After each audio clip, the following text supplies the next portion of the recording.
for very long, the BJP was saying this is a circus in Karnataka, but in about 3 days, they've managed to get their act together, and today it's a show of unity. Padmaja, let's not kid ourselves. For all the false bravado about, showcasing solidarity with each other, everybody knows that DK Shivkumar and Siddaramaiah are at loggerheads with each other. There is something called putting up a facade in politics, and I have to give DK Shivkumar and Siddaramaiah for doing it pretty well.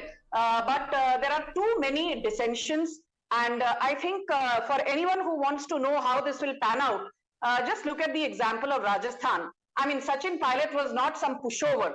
Under the erstwhile UPA dispensation, he was a MOS with independent charge. He was the Rajasthan Pradesh Congress Committee head and Deputy Chief Minister. But, finally, ambition got the better of him. And the Congress says, why not? It's good to be ambitious. Of course, it's good to be ambitious. But not when you have two so-called senior heavyweights washing their dirty laundry in public, which is what is happening in Rajasthan.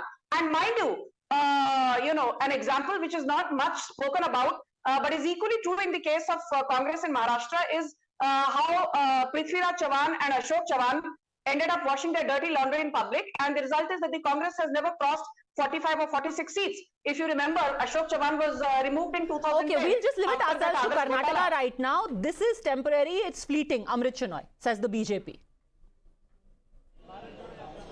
Speak about Karnataka. From 2013 to 18, absolutely government was very, very stable. So in Karnataka, Congress is confident that the government will be stable and everybody is loyal to high command decision.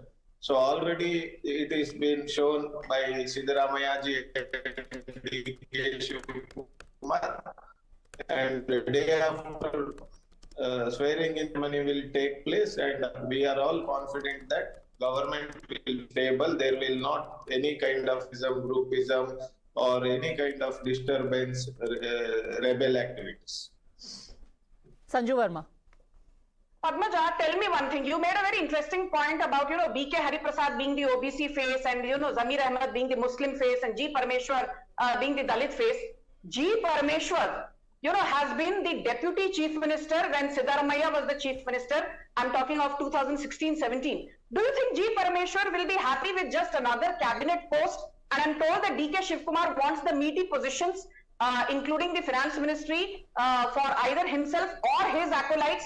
And I also want to ask one more thing. Zamir Ahmed had recently, a couple of days back, thrown his hat into the ring, and he was saying that he doesn't mind being a serious contender for the Chief Minister's post if the High Command so chooses.